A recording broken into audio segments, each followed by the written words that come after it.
ሰላም ከመይ ጸንሑ ክቡራን ተኸታተልትና ነዚ ሰዓት ዝሓረናዮም ሓድሽ ዜናታት ሕጅና መጺና ኣለና። ዋናው ዝኾኑ ዜናታት ብዋን ድማ ንኽበጽሕኹም ላይክ፣ ሼር፣ ሰብስክራይብ ብምግባር ቤተሰብ ክትኮኑ ብምዕዳም ፈለማም። ዳግማይ ኣብ ትግራይ ኩናት ከይውላዕ ከትርፍ ዝኽእል ብሕታዊ ኣማራጺ ፖለቲካዊ ዘተ ምክያድ ይኽብሉ ፍሉይ ኣማኻሪ ኣብ ጉጅለ ኣማኸርቲ ዲያሎግ ኣሜሪካን ምኽትል ፍሉይ ልኡኽ ኣሜሪካ ኣብ ቀርኒ ኣፍሪካን ኮይኖም ዘገልገሉ ፖይተን ክኖፍ ገሊጾም ኣለዉ። ብዝርዝር ክንርኢና ኣብ ትግራይ ካብ ትጽቢት ዝተገበረሉ ወጻእ ብዙሓት ናይ ውግእ ኣየራት ይረኣያ ከም ዘለዋ መግላጹን ምዕራብ ትግራይ ነፃ ንምውፃእ ስርሒት ከም ዝተጀመረን ስዒቡ ብልጽግና ስልኪ መራሕቲ ሕወሓት ጠሊፉ ምስጢር ከም ዘቃልዐት ሓቢሩ ናይ ዝብሉን ካልኦትን ኣገደስቲ ዛዕባታት ሒዝናልኩም ኣለና። ላይክ፣ ሼር፣ ሰብስክራይብ ብምግባር ድማ ቤተሰብ ክትኮኑ ንዕድመኩም። ናብ ዝርዝራቶም ክንሰግር። ዳግማይ ኣብ ትግራይ ኩናት ከይውላዕ ከትርፍ ዝኽእል ብሕታዊ ኣማራጺ ፖለቲካዊ ዘተ ምክያድ ይኽብሉ ፍሉይ ኣማኻሪ ኣብ ጉጅለ ኣማኸርቲ ዲያሎግ ኣሜሪካን ምኽትል ፍሉይ ልኡኽ ኣሜሪካ ኣብ ቀርኒ ኣፍሪካ ኮይኖም ዘገልገሉ ፖይተን ክኖፍ ገሊጾም ኣሎም። ወጥሪ ዘጋዱ ጸገማት ኣብ ዘይተፈትሕሉ ዲፕሎማሲ ካልእ ምዕነዋይ ኩናት ከይውላዕ ፍታሕ ከምጽእ ዶ ተኽእሎ ኣሎ ኣብ ዝብሉ ዛዕባታት ፖይተን ክኖፍ ምስ ፖድካስት ክራይሲስ ግሩፕ ኣብ ዝነበሮም ጻኒሕትዮም ነዚ ገሊጾም ዘሎም። ኣብ 2013 ዓ.ም ኩናት ከይውላዕ ማሕበረሰብ ዓለም ብሓፈሻ ብፍላይ ድማ መንግስት ኣሜሪካ ግቡእ ጠመተ ሂቦም ብዘይ መስርሖም ኣብ መበል 21 ክፍለ ዘመን መዘና ዘይርከቡ ዕንወትን ህልቂትን ኣጋጢሙ ክብሉ እዮም እቶም ፍሉይ ኣማኻሪ ሓቢሮም ዘሎም። ቅድሚ 2013 ዓ.ም ኩናት ቅድሚ ምውልዕ ብዙሓት ሰብ ሞያ ዋላ እኳ መጠንቀቕታ እንተሃቡ ቀልቢ ሂቡ መንግስቲ ኣሜሪካ ክሰምዕ ብዘይ ምኻሉን ስጉምቲ ብዘይ ምውሳድን እቲ ኣዝዩ ምዕነዋይ ኩነታት ተፈጢሩ ኢሎም። ትግራይ ካብ ዓለም ተነፂላ ብዘይ ቴሌኮም መብራህትን ብዘይ መጓዓዝያን ብዘይ ሰብኣዊ ረድኤትን ብልፍንታውያን ሓይልታት ተጠቂዓ ዝበሉት ፖይተን ክኖፍ ዝካየድ ዝነበረ ኩናት ብውዕሊ ሰላም ፕሪቶሪያ ጎንጽ ደው ዝበለ በድፊት ኣሜሪካ ሕብረት ኣፍሪካ ወይ ድማ ካልኦት ወገናት ዘይኮነ ውልቀ ምልካዊ ኣገዛዝ ኣብይ ኣሕመድን ሕወሓትን ትኹነታት ብኩናት ክዛዘም ኣይኽእልን እቲ መፍትሒ ፖለቲካዊ ዘተ እዩ ኣብ ዝብል መርገጽ ስለ ዝበጽሖም ኢሎም። ምስ ጋዜጠኛ ክራይሲስ ግሩፕ ኣለን ቦስዌል ኣብ ዝነበሮም ጻንሒት ፖይተን ክኖፍ ኣብቲ ኣብ 2013 ዝወልዐ ኩናት ኩሎም ተጋሩ ሓደጋ ህልውና ኣጋጢሙና ኣሎ ዝብል ኣረኣእያ ስለ ዝነበሮም ብሓድነት መኪቶም ድማ ኢሎም። ማዕኸን ዜና ቢቢሲ ኣብ ቀረባ ዝዘርግሖ ሓበሬታ ኣብቲ ኣብ 2013 ዝተኻየደ ኩናት ኣስታት 550,000 ሰራዊት ውልቀ መላኺ ኣገዛዝ ኣብይ ኣሕመድ ከም ዝረገፈ ጸብጺቦም ኣመራርሓታት ሰራዊት ትግራይ ንወተሃደራዊ ማሕበረ ኢትዮጵያ ዝሃነጽ እዮም ዝበሉ ፍሉይ ኣማኻሪ ጉጅለ ኣማኸርቲ ዲያሎግ ፖይተን ክኖፍ ነትሕዝ ዘሎ ወተሃደራዊ ኩነታት ኢትዮጵያን ኣመራርሓት ሰራዊት ትግራይን ኣጸቢቖም እዮም ዝፈልጥዎም ክብሉ ተዛሪቦም ኣሎም። ነትሕዝ ተፈጢሩ ዘሎ ምትፍናንን ወጥርን ምፍታሕ ዝከኣል ብምትእምማን ዝተደረኸ ፖለቲካ ዘተ ክጅመር እንተሎ ጥራይ እውን ኢሎም። ብመሰረት ውዕሊ ፕሪቶሪያ ጉዳይ ወሰን ብመሰረት ሕገ መንግስቲ ዝፍታሕ ዝበሉ ፍሉይ ኣማኻሪ ጉጅለ ኣማኸርቲ ዲያሎግ ፖይተን ክኖፍ ጉዳይ ምዕራብ ትግራይ እውን ክራይ ዘሎ በዚ መሰረት ኢሎም ኣሎም። ትግራይ እውን ናብ ሕገ መንግስታዊ ስርዓት ክትምለስ ይግባእ ክብሉ ገሊጾም ኣሎም።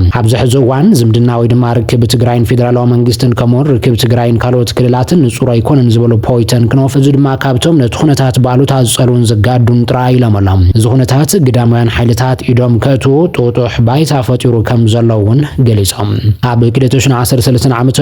ትግራይ ንበይና ተነፂላ እያ ነይራ ሕዚ ግን ሽዑ ብልፍንቲ ዝወፈረ ሓይሊ ተበታቲኑ ተጻባኢ ሓይሊ ኮይኑ ዘሎ ዝበሉ ፖይተን ክኖፍ ኢትዮጵያን ኤርትራን ኣብ ሓያል ተጻብኦ ይርከባ። ሱዳንን ኢትዮጵያን እውን ሓያል ዘይምቅዳው ኣሎ። እንተዳ ሕዚ ኢትዮጵያ ኣብ ልዕሊ ትግራይ ኩናት ከፊታ ኣድማስ እቲ ኩናት ካብ የመን ክሳብ ጫድ ዝዝርጋሕ ስለ ዝኾነ ዓለም ለኸ ማሕበረሰብን መንግስቲ ኣሜሪካን ብዕቱብ ክሰርሕሎ ኢሎም ኣለዉ ፍሉይ ኣማኻሪ ጉጅለ ኣማኸርቲ ዲያሎግ ፖይተን ክኖፍ።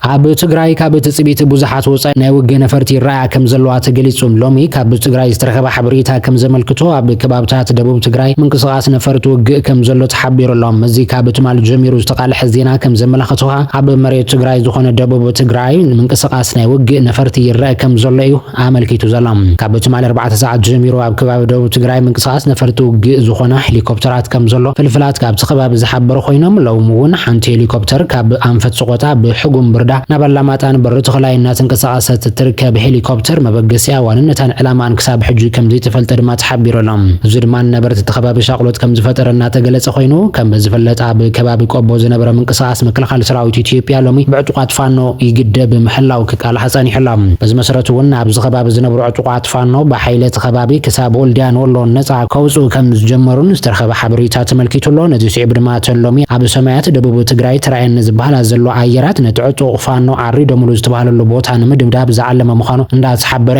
ክሳብ ሕጂ ድማ ክሳብ ዞባ ደቡብ ትግራይ ዘይቋርጽ ምንቅስቓስ ሄሊኮፕተራት ሚግን ይረአ ምህላው ፍልፍላት ካብቲ ከባቢ ገሊጾም ኣሎም። معبالنا يقصر الله زخبركم تملكتي معرب تجري نسان موضع سرحيت كم جمرت حبير الله مكاب فلفلاز ترخب حبريسا كم زحبرو سراويت بلصقنا أورمو يفرس كم زلوز تقلت وحينو سراويت بلصقنا أورمو مناسي كلام حرانا بمعرب تجري ناقو عز كسلتنا كعتقن كم سن حذف اللاتيهم وانا علامة زوكو يشرح بلصقنا أورمو دمها بمنقواز بتاع تجري نمحران قونسي نخقتصل زعلم كم زخونة تن تخبرون كلو بعبي أحمد زمرح سرعة بلصقنا أورمو عدم سلطان منو أحسمين وانتبهي لهم زوو حزبتات مالتون تجرين إيرتران أمحران حالاتن وننت سلطان نسلزخونو خطاف اللوميلو بروجكت تجمر بحزب تجري حادي لكوان تجمر حزقن وعلو تفعلو جزء كم زبس حنا تجلس اللو كنتات يوتيوب ملكيتهم تنتنازه بزلو فلوتات بوليتيكات مبراق أفريقيا دما سرعة بلصقنا بزح زوان بحيل فانون سراويت أورومو نتأنت جنبارن كبير شنفتي وصح كم زلو سراويت ونتسفا قريتو كم زلو يمزقلتهم وتوم فلوتات بوليتيكياتات وسيخوم كم زقلتو سراويت بلصقنا أبي أحمد سلطان كابل حج جميرو عب حد وق سلازلون تسراويت مريرو وكم زلو يمزقلتهم كابز بتوسخ دما بوشت تسراويت حدنت يلن تولد محرا زخونه بمشتر نفانو حبريتا يقبل أورومو زخونه دما سراويت حرنوت أورومو جنبار يدقفالو وذ تزبلون تخافلون سلازركب تدقاقام سعرتي بصح كم زلو زحبر زلام توم تنتن توسيخهم كم زحبرو بأبي أحمد زمرح بلصقنا أورومو مسحوحاتن إيرتران ون أب كبير جونسنا هلو نمن عمينو سراويتنا بودا بعسب كم زمت قلت يكونن كبل يوم زقلتو زلاهم فلزد ما سرعت بلصقنا جوار كلبس يالو نابل وي موت كم زبحال بعسرتا تشحاز قصر نيميدا سراويت وافر تفكرم وشتو جن بعدو كم زغرينا بزحجي وان مزخون يكون حيل قتيمو كسعر كم زي خلن يم زحبرهم ازو خمزيل نحلو حج زترخب حبريتا دما معرب تجراي نصان موصع سرحيت تجمر خوينو كاب فلفلات زوزل حبريتا دما سراويت تجراي بتحت ورت زل غزاتن مملاس مبرقاو متقعاتو كم زجمرن سراويت بلصقنا أورومو يحدم كم زلون كاب تخباب زترخب حبريتا አረዱላም بلصقنا سلك مرحة حوحات طليفو مشتر كم زكالة تحبير الله كاب فلفلاتنا استرخب حبريتا كم زحبرو بلصقنا نحوحاتن حد حدو منا تخاصصو كم زركبو زفلت كوينو حوحات بسنة مقبي حزبي يصنتالو إلى محبر سبع عالم كم زفلتتن توسخن لكيت كي يقاتم دما تمزابلتو حسب زخونه من قد كملوس مقبار مخانو قليص علام بلصقنا بوغنو اب تግራይ كاب زكفافل زلو كاب تقلال حاجز 700 بعلي زلاح كويو إلو مجلس وصيلام بلصقنا بمجلس يخل حاجز انتلاحكو كام راح حوحات نبوليتيكا روحا كوعلو ودل يوم حزب تግራይ زتمي وزلو كيبلون ينصي وزلام يكون برت حاجز تحابر زلو عالم لخاو تكال اوتا بلصقنا ناب تግራይ زلاح حاجز 300 تراي كيبل قال يعلم ስለዚህ ድማ ስርዓት بلصقنا 4 كيلو حاجز لإخيه تشجر تفتر بمخنيات مرحة حوحات يلو كحد كوان تفتنا عالم لخاو تكال جن بلصقنا ناب تግራይ اخو حاجز زي ملعاخ بمردات حاجز مجلس بموصع محبر سبع على مفليط الله نزي سيعب ድማ مرحة حوحات تتميتابتم تمزابلتن اي موت قدعات انت يابسحن محبر سبع على يكون كل تግራይ دغاغي مكفلتن ردعتا كتاخ خبن ስለዝነበሮ ናይ ባዕሉ ድኽመት እኳ እንተሎ ተዛዓበ ጥፋት ግን ናይ ብልጽግና ከም ዝኾነን ብልጽግና ናብ ትግራይ ካኣቱ ዝግቦ ዝነበረ ሓገዝ ቆሊፉ ብምሓዝ ተመዛበልቲ ትግራይ ንስቃይን ሞትን ከም ዘቃልዖምን ኣብ መርትዖ ዝተሓገዘ መግለፂ ወፃኢ ተረጋሊጹ ዘላ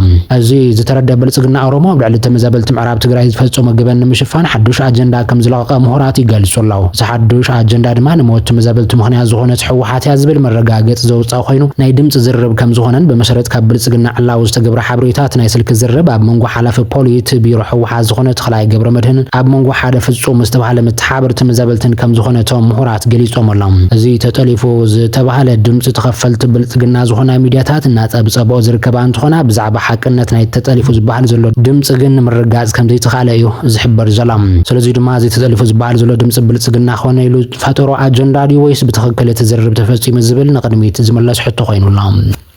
كبران تملكتنا نساعات يدنا لكم زنبرنا حبريتات زوم كتكاتل ومصنح خي مسلون يروم اب زغزل بحدش معبالتات نراقبك خونيم